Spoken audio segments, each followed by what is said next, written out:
What's in store for us astrologically the week of October 5th through to the 11th of 2025? Find out now by watching today's video.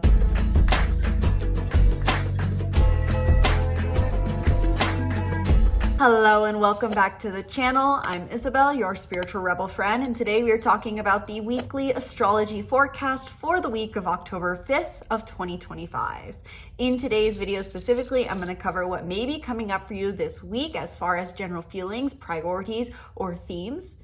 The astrological transits happening the week of October 5th through to the 11th of 2025, the things you may want to do or consider prioritizing this week, and the spiritual lesson overall being presented this week. So how I try to format these videos is I give you a timeline chronological overview of the week ahead, and then to wrap up the video, I talk more about what the overall consensus is based off of all these energies. But if you're simply put just wondering what is coming your way astrologically this week, watch today's video. Let's get into it, starting off with, first off, what may be coming up for you as general themes or feelings in this week. I had to quickly try to summarize what I think is going to be coming up for us collectively, potentially this week, according to astrology. I would say that there could be sudden, unexpected, aggressive sparks or sparks that put us into action, combined with a feeling of emotional security. So what may be coming up for you this week, if I was going to try to put it into bulleted list form, which will be over the screen, is realizations, moments of authenticity, feelings of security, feelings of support, connection through selfless service, unexpected insights and curiosities, and as I even said for last week, emotional harmony and bliss. The beginning of the week can feel a bit more like there's a desire to move, a desire to act. There's maybe an aggressive spark, whether that's conflict or an aggressive desire. And as we move through the rest of the week, there can be more of a feeling of security, comfort, relaxation, and nurturance. Now, why do I say this? It's because of the transits that are happening this week. So let's go through the chronological overview of this week's forecast. Starting off with Sunday, the 5th of October, the moon in Pisces forms a trine to Jupiter in Cancer. If you watched my last week's forecast, I talked about how we had this theme of emotional bliss that it was following us as the moon continued to make positive aspects. This continues into the beginning of this week with the moon still in Pisces, now forming a positive aspect to Jupiter in Cancer. With the moon forming a positive trine to Jupiter, this can bring a sense of both emotional fulfillment, emotional ease, emotional clarity, combined with a feeling of expansion. Since these are water signs, this is probably a very beneficial day for our connections and expressing our emotions. Jupiter in Cancer is highlighting our innate emotional desire we all have for emotional nurturance and emotional support. And it can feel like on the 5th that maybe in some form or fashion, this desire for nurturance and support is being more fulfilled in a way that brings us harmony, ease, and bliss, as these are themes with the moon in Pisces. Now, on the other hand, the 6th of October can feel a bit more intense. And this is where where I say there may be a bit more of an aggressive feeling or a feeling of aggression, because on the 6th of October 1st, we have the full moon peaking in the sign of Aries. I talked about this on my last week's forecast, and I talked about it, of course, in my full moon in Aries video. If you haven't checked it out yet, I highly recommend you do so, because this full moon in Aries is a very intense lunation that closes out our entire eclipse seasons of 2025. Both the eclipse season we had back in March and spring, and our autumn/fall/Virgo eclipse season as well. This full moon wraps up those two chapters, and so this can feel like very pivotal realizations and pivotal culminations where we can be realizing our independence and authenticity. Now, the thing is, a full moon in Aries can also bring a spark of aggression. It may be that we are realizing our authenticity and being our independent self by being faced with the opportunity to stand our ground. Overall, Aries is just generally an aggressive archetype, as it is a fire archetype, a fire sign. It doesn't mean you have to have conflict. I'm not predicting that there's going to be conflict for you, but there could be. And I accentuate the idea of aggression or aggressive action because a full moon in Aries can push us to take action. It may be something coming up that inspires us to move, inspires us to do. A full moon in Aries is all about initiation. Though it is a closing out chapter, this could push us to be what we've always wanted to be in many ways.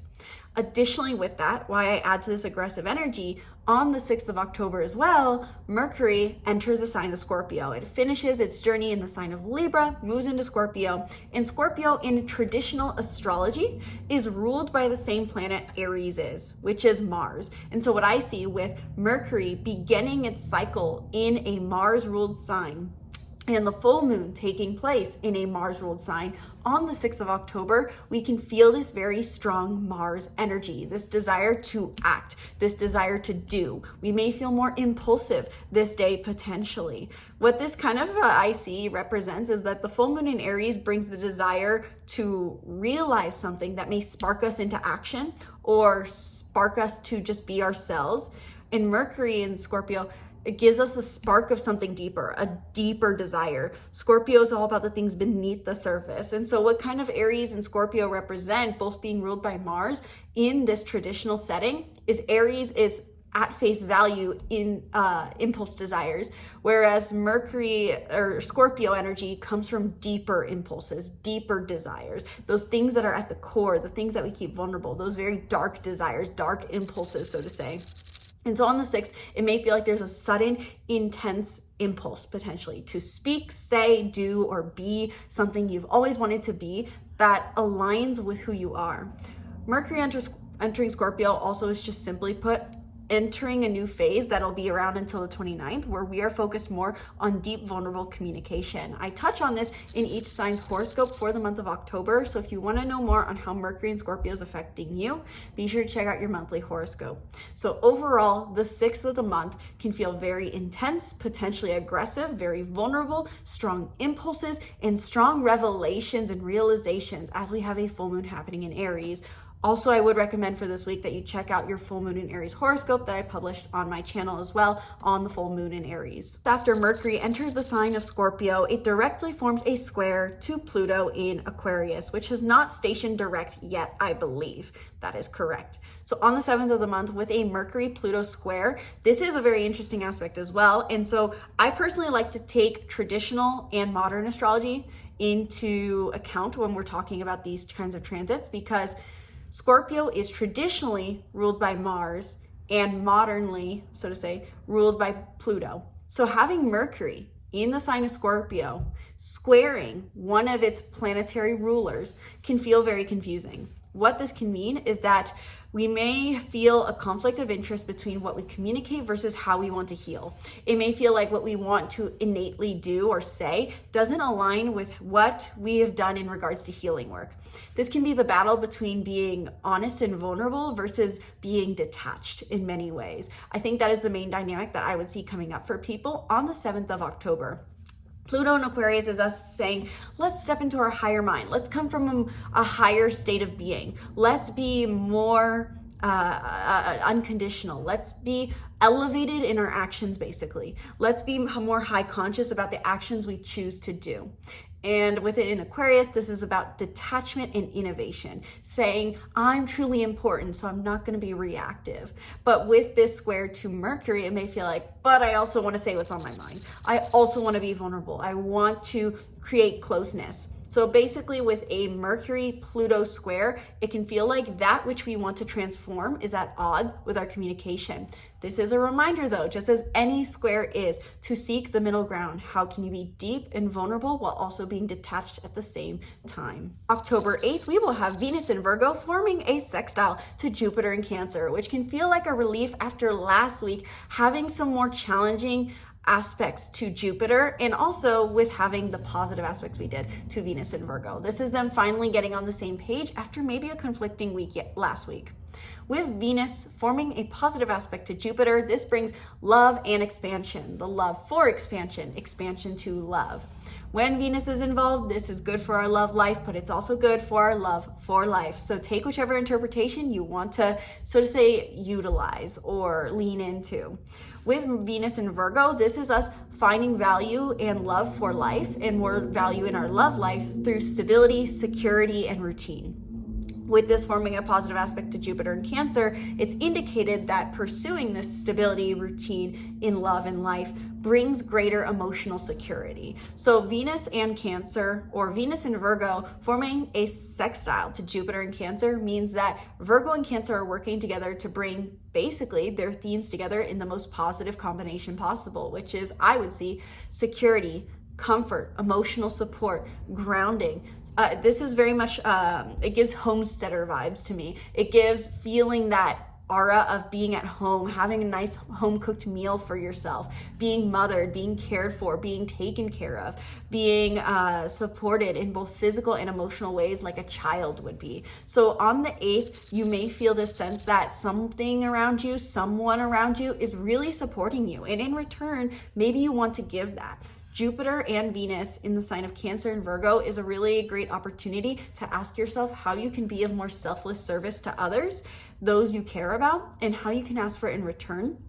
And additionally, how you can create a greater sense of emotional security through that. On the 9th of October, the moon in Taurus forms a trine to Venus in Virgo. And simply put, I'm going to say that the energy that you felt the day before with Venus and Virgo involved in that sextile to Jupiter in Cancer, it flows through into the next day of the 9th, creating more groundedness, stability, and a desire for indulgence that you may want to follow on the 9th of the month. Now, on the other hand, on the 10th of October, we have the moon in Gemini forming a conjunction to Uranus in Gemini.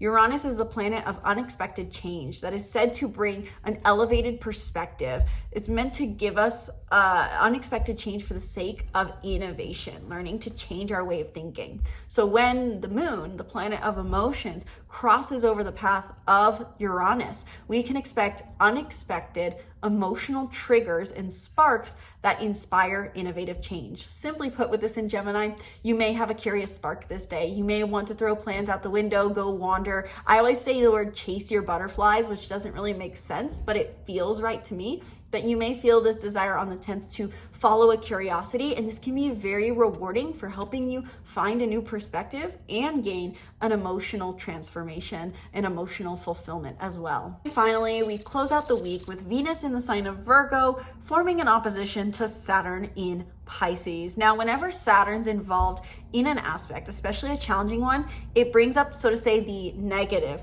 themes of Saturn, which is restriction, power struggle, authority dynamics, and I would say the word confusion, though that is more of a Neptune theme, but it feels confusing where to draw boundaries, where to draw lines, and it feels like all our parameters are put in the wrong place. It's like someone has completely taken our fence, so to say, and moved it all around. It feels like there's no lines, there's no separation, or on the other hand, there is too much separation. Basically, your structure is shaken, and the point of an opposition is to remind you of contrast. So we'll get to that in a minute. But with this Venus and Virgo opposition to Saturn in Pisces, it may feel like the things you do to bring love to your life is opposing what you feel is responsible for yourself. In other words, you may be on a streak this week of let me be selfless. Let me focus on stability, routine, and support in my life or in my romantic life. And when this Saturn opposition arises, it may feel like, well, this seems like there's no boundary. This seems like this is superficial. This seems like it's creating resistance somewhere in my life. Also, oppositions basically highlight that there's maybe an area of your life that is being rejected or neglected, that is asking for attention. So look to the Pisces part of your sky to understand better how this is affecting you. I will probably publish a longer video on this opposition just to take the opportunity to better explain what oppositions bring up in general, but simply put, the 11th may feel like a day of conflict, and this pushes you once again to find a middle ground between your very contrasting desires. The fact that we have these two planets in two opposite signs remind us that we both need stability, routine, simplicity, selflessness, but also spirituality, empathy, compassion, unconditional love, and so to say, elevated consciousness, complexity. So overall, with that all in mind, those transits for the week, what do I recommend you do or prioritize?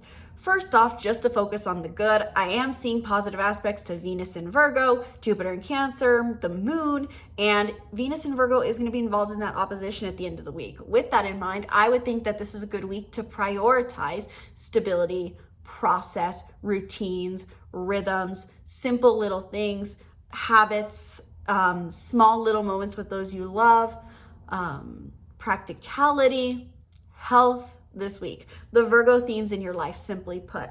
How can you bring more rhythm and routine to your life this week? This can feel extra valuable. And if you are in a relationship, if you're dating, how can you bring more simplicity, selflessness, and receive service in your love life? This would be, maybe the idea is making requests to your partner to open the door for you or help you with dinner or fold laundry with you, rather than asking them for something more extravagant or extreme.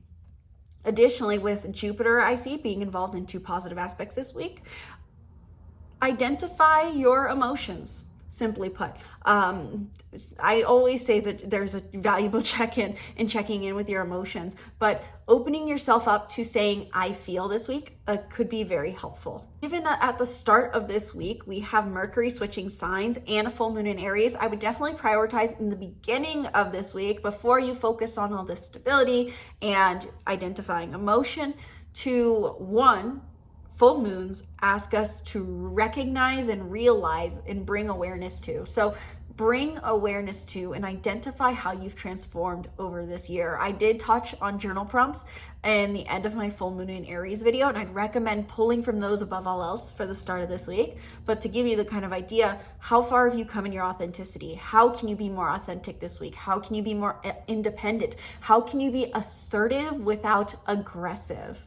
And with Mercury and Scorpio entering this week and forming this square, ask yourself, how can you get in touch with your more vulnerable, deeper needs, desires, impulses, and emotions this week? What puts you into touch with the deeper core of yourself? I'd really prioritize getting into touch with that part of yourself so that you can have that more clarity with what you communicate this week, because Mercury and Scorpio can tend to create confusion oftentimes. They can obsess over things, overthink things, or be unclear because they have such depths going on. So making that time and space to get in touch with your deeper side and soul can be very helpful this week. To a degree, I would also add that you should follow your impulses maybe this week, especially in the beginning half of the week with Mercury entering Scorpio and full moon in Aries, but take that advice with a grain of salt. And finally, the last piece of advice I would give for this week is on the 10th, I'm going to say specifically the 10th because the moon moves fast. If you feel an impulse that is driven by curiosity, follow it. It could be very beneficial during this time. So overall, what is the spiritual lesson/reminder being presented this week? Now, to be completely honest, some weeks I read the stars and I can really see that there's one key major theme, especially when I started this series during eclipse season. It can be very prominent. But sometimes we have more minute transits happening that are a bit scattered, a bit all over the place, and to break it down into one key lesson sometimes doesn't resonate. And I think that would be devaluing what is going on for you. Maybe this isn't a week for one key thing to happen. But here's what I do see coming up this week as a general consensus, overall interpretation, and a key reminder. I really see as a dynamic this week, as we move from the beginning to the end of the week, a big revelation or insight that could be coming around the things you do and know just for you, and how that can create space to just be more simple and accepting of others. What do I mean by that? With this Scorpio Aries energy, Mercury being in Scorpio this week and the full moon in Aries, I can see there being this dynamic of realizing of the self, realizing of the deeper emotions, and maybe being confronted with moments that make us think, you need to see me, you need to understand me. I've finally hit this point of authenticity and you don't get it. Or there's these deeper emotions I'm aware of and you're not getting them. Can be maybe at first a spark of this feeling of need for depth, understanding, and recognition from another that within the span of the beginning of the week turns into a self-honoring. I see this theme of honoring the self and seeing the self this week. And this comes back to the general Aries Scorpio dynamic that we can have with these two signs.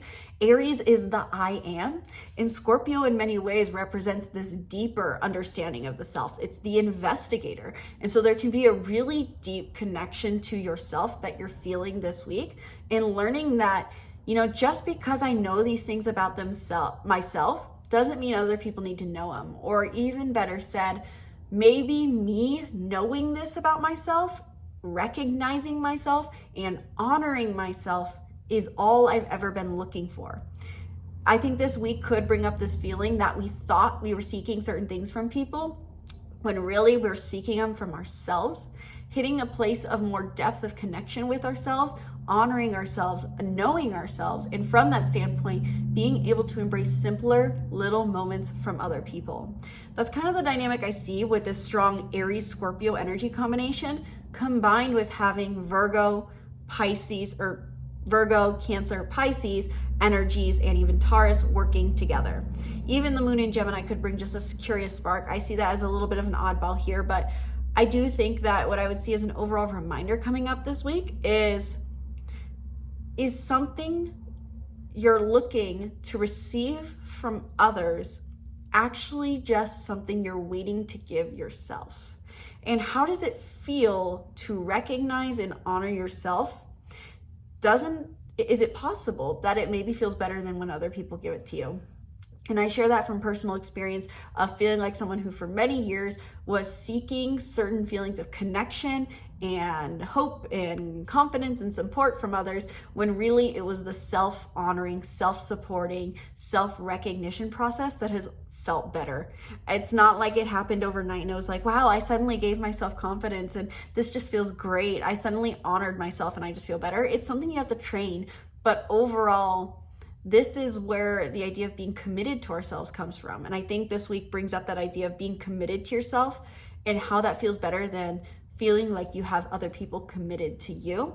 And by doing so, you can lower your expectation of others and appreciate them more and truly enjoy life more, feel more expanded, loving, loved with other people as a result. So hopefully that made sense. This week overall reminds you to be authentic for the sake of you, not for the sake of someone else or a connection, and to enjoy the little things, simply put. So let me know down in the comments below if this horoscope for the week resonated for you. What is your sign? How do you feel like this is affecting you? And if you want to get your personalized interpretation to the day, week, month ahead, I invite you to book a reading down in the description box below. Now, this is going to be a bit late notice. I am going to mention it now just while it's on my mind. Chances are you're not going to want to get one now, but I have launched for a basically 1 to 2 month trial written horoscopes. So if you are someone who likes readings, but you don't like having to show up for a live virtual session, if you don't like the consultation aspect and you want just the personalized horoscope to read and digest on your own at your own pace, I am now offering personalized readings for more than half the price of my one-on-one coaching sessions / live readings, so that you can have your written interpretation to the stars ahead. I just launched this as of today, as of recording this video. What is it? September 26th. This isn't coming out until October 5th, but you can get your October horoscope for this month and get it prorated. I prorate it midway through the month so that you'll still get your whole month overview, but it's a prorated amount for the rest of the month so that you don't feel like you're not getting your money's worth and things are in the past. But if you're curious to get that, you can get it. I will put it, it's on my website, isabelrobledo.com. The link is in the description box below where you can get that. You can always book a reading too if you want to do a one-on-one session, get your questions answered. If you prefer more discussion-based conversation rather than education, a one-on-one personalized reading virtual session is for you. If you're someone who's been looking just for, I want my personal interpretation based off of my unique birth chart, not just my sun, my moon, or my rising, then these personalized interpretations are for you. They're completely custom, completely. They're based off of your unique birth chart, your unique desires. I have a whole form that you fill out to make it personalized. So if that sounds interesting to you, learn more about personalized monthly PDF horoscopes down in the description box below on my website, and you can even pre-order or purchase your horoscope for November now, and I will send that over to you so you have it for the month ahead. Thank you guys so much for watching this video though. Sincerely hope you enjoyed. Again, be sure to subscribe to the channel and stay tuned for more videos. Once again, my name's Isabel, and from my heart to yours, namaste.